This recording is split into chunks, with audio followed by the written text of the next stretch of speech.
Hello everyone and welcome back to UGC NET mentor guys. आज की video काफ़ी important काफ़ी स्पेशल रहने वाली बिकॉज आप सभी के यूजी स्नेट के एग्ज़ाम ऑलरेडी हो चुके हैं। कुछ दिनों में रिजल्ट भी आ जाएगा और आप सभी लोग अपीयर करेंगे इंटरव्यू में। अब इंटरव्यू को क्रैक करना एक ट्रिक है। अगर आप उस ट्रिक को सीख लेंगे तो आपके लिए इंटरव्यू क्रैक करना बच्चों का खेल हो जाएगा।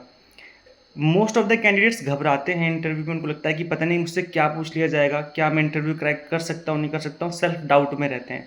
तो आज की इस वीडियो में हम कुछ ऐसी चीज़ें समझेंगे जिसको अगर आप अप्लाई करेंगे अपने इंटरव्यू के दिन तो डेफिनेटली आप इस इंटरव्यू को क्रैक कर सकते हैं। देखो गाइज, मैं इस चीज़ को क्यों शेयर कर रहा हूँ, क्योंकि मैंने काफ़ी सारे इंटरव्यू दिए भी हैं, प्लस मैंने काफ़ी सारे इंटरव्यू लिए भी हैं। जब मैं कॉलेज में पढ़ा रहा था तो हम एक कमेटी बनती है जहाँ पर एक टीम होती है जो इंटरव्यू कंडक्ट करते हैं, जिसमें एचआर भी होती है। तो उस टीम का मैं भी पार्ट था। मैंने इंटरव्यू कंडक्ट भी किए हैं, प्लस मैंने जगह जगह प्राइवेट और गवर्नमेंट दोनों जगह इंटरव्यू दिए भी हैं। तो काफ़ी सारी चीज़ें पता हैं जिसको कि आज की इस वीडियो में मैं आपके साथ शेयर करने वाला हूँ। सो मेक श्योर आप इस वीडियो को एंड तक जरूर देखें।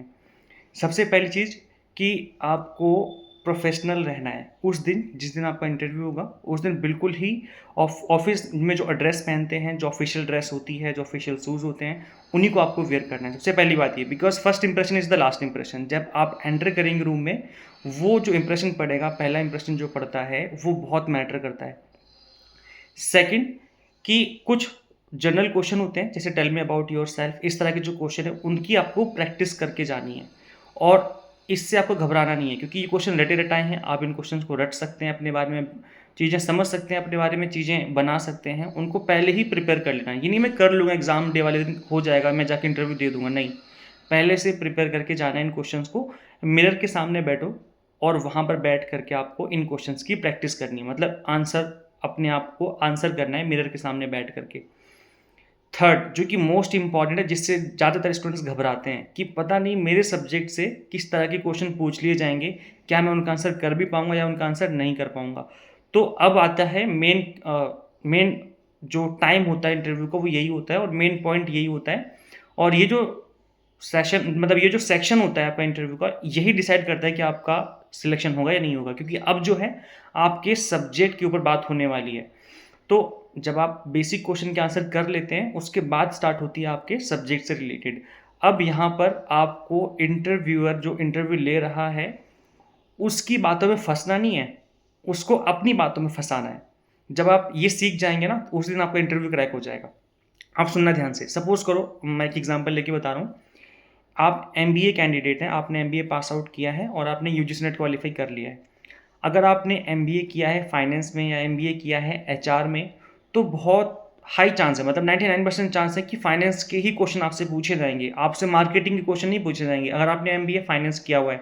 अगर आपने इस चीज़ को मेंशन किया हुआ है अपनी सीवी में, जो आप बायोडाटा आपने दिया हुआ है एचआर के हाथ में या जो भी इंटरव्यू ले रहे हैं वहाँ पर, तो अगर सीवी में ये चीज़ मेंशन है कि आपने एमबीए किया हुआ है एचआर में या एमबीए किया हुआ फाइनेंस में, तो उस चीज़ को देखेंगे और 99% चांस है कि वो क्वेश्चन वहीं से पूछने वाले हैं। अगर आपने पीएचडी कर रखी है किसी पर्टिकुलर टॉपिक को लेकर के, तो उस टॉपिक के ऊपर भी क्वेश्चन पूछे जाने के बहुत हाई चांसेस होते हैं।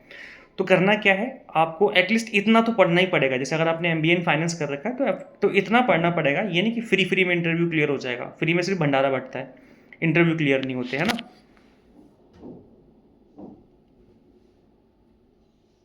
हम्म। तो गैस मैं बात कर रहा था इंटरव्यू की। तो गैस देखो, अब ना इंटरव्यू के लिए आपको प्रिपेयर करना पड़ेगा और पढ़ना पड़ेगा। अगर आप फाइनेंस के स्टूडेंट हैं, अगर आपने एमबीए कर रखा है फाइनेंस में, तो पढ़ना पड़ेगा। अगर आपने फाइनेंस से कर रखी है तो फाइनेंस के जो थियोरीज होती हैं, जो इंपॉर्टेंट कॉन्सेप्ट हैं, उनको पढ़ के जाइए। बहुत हाई चांसेस है कि वहीं से क्वेश्चन पूछा जाएगा। जो फैक्ट बेस्ड चीज़ें हैं आपको उनको पढ़ के जानी है। अगर आप उनको पढ़ के जाएंगे तो इंटरव्यू में ज़्यादातर चांसेस है कि वहीं से क्वेश्चन बनेगा। अच्छा, इंटरव्यूअर जो होता है उसके मन में कुछ सवाल होते हैं पूछने के लिए, लेकिन वो उन सवालों को नहीं पूछेगा अगर आप उसको अपनी बातों में फंसा लेंगे। कैसे, मैं बताता हूँ।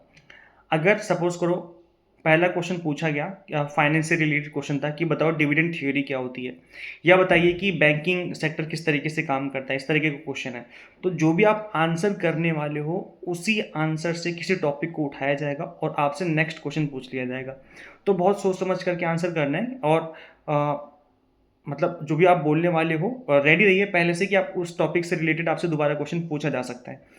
तो इस तरीके से आपको मतलब फँसाना है इंटरव्यूअर को अपनी बातों में। ये नहीं कि कुछ भी बोलने लग जाओ, जब आप कुछ भी बोलोगे तो फिर वो आपसे कुछ भी पूछ लेगा।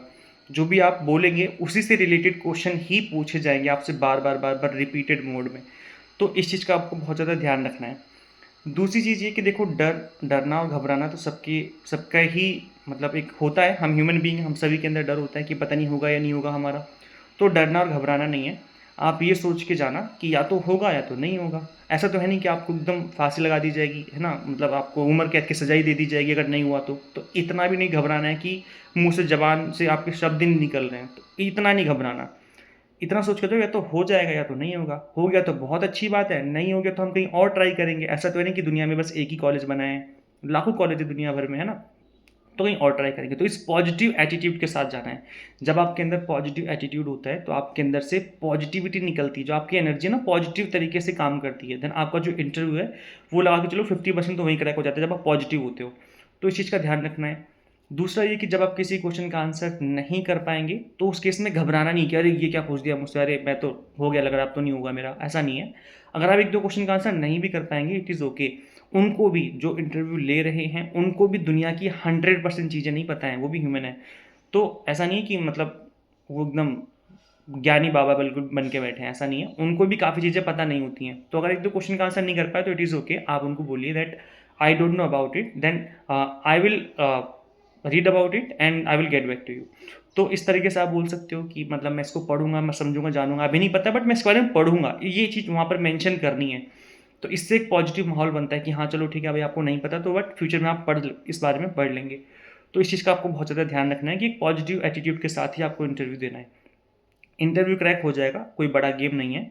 अगर आपने एक इंटरव्यू भी क्रैक कर लिया तो आपके अंदर हिम्मत आ जाएगी और देन आप कहीं और इंटरव्यू देने जाएँगे, देन आप उस इंटरव्यू को वहाँ से सीख करके चीज़ों को आगे कंटिन्यू कर सकते हो। अच्छा एक चीज़ और मैं बता दूँ कि अगर इंटरव्यू क्रैक हो जाता है तो बहुत अच्छी बात है। इस वीडियो के नीचे कमेंट करके बताना कि सर मैंने इंटरव्यू अपीयर किया और मेरा हो गया। अगर इंटरव्यू नहीं होता है, कोई बात नहीं, आपने सीखा, एटलीस्ट आपने सीखा कि मुझसे क्या क्वेश्चन पूछे गए, किस तरीके से क्वेश्चन पूछे गए। देन आप उस चीज़ को अपने माइंड में याद रखिए, देन उसके बाद आप नेक्स्ट इंटरव्यू में उस चीज़ का ध्यान रखिए कि इस तरह की चीज़ें हो सकती हैं। तो होता है ना कि मतलब फ़ेल होने से क्या होता है, फ़ेल होने से हम सीखते हैं। तो अगर कोई इंटरव्यू क्रैक नहीं होता है तो कोई बात नहीं, घबराने वाली बात नहीं है, आप उससे सीखिए और फ्यूचर में जब कहीं और इंटरव्यू होगा देन उस वहाँ पे आप उस चीज़ को अप्लाई करिए। वहाँ पे आप अगर इन चीज़ों को अप्लाई करेंगे तो आपका इंटरव्यू क्रैक हो जाएगा। बाकी आपके मन में कोई भी डाउट है कमेंट करिए, वहाँ पे रिप्लाई करके मैं आपकी हेल्प करने की कोशिश करूँगा। इसके अलावा मैं यूजीसी नेट की प्रिपरेशन करवाता हूँ, paper 1 commerce, management and political science की हम प्रिपरेशन करवाते हैं हम आपको। तो आप सिंपली गूगल प्ले स्टोर से एग्ज़ाम मेंटर ऐप इंस्टॉल कर लीजिए, वहाँ से आपकी प्रिपरेशन एग्ज़ाम टारगेटेड हो जाएगी। हम आपको ऐप पर ही पढ़ाते हैं। तो गाइस इसका लिंक, इस ऐप का लिंक मैं description box and comment box में भी दे दूँगा। प्लस मैंने इसके अलावा एक वीडियो और बनाई थी इस असिस्टेंट प्रोफेसर इंटरव्यू को लेकर के, तो उसका लिंक भी मैं डिस्क्रिप्शन बॉक्स, कमेंट बॉक्स में दे दूँगा। तो वहाँ पे जाकर के आप नंबर ऑफ क्वेश्चन्स जान सकते हो कि किस तरह के क्वेश्चन्स की मैंने लिस्ट बनाई हुई है और उन क्वेश्चन्स को आप देखेंगे तो वहाँ से भी आपकी जो प्रिपरेशन है वो और अच्छे से हो सकती है। सो इस वीडियो में इतना ही। आई होप आपको वीडियो अच्छी लगी होगी। कमेंट करके ज़रूर बताना है वीडियो आपको कैसी लगी। मिलते हैं हम लोग फिर नेक्स्ट वीडियो में। Till then keep watching UGC NET mentor. Thank you so much.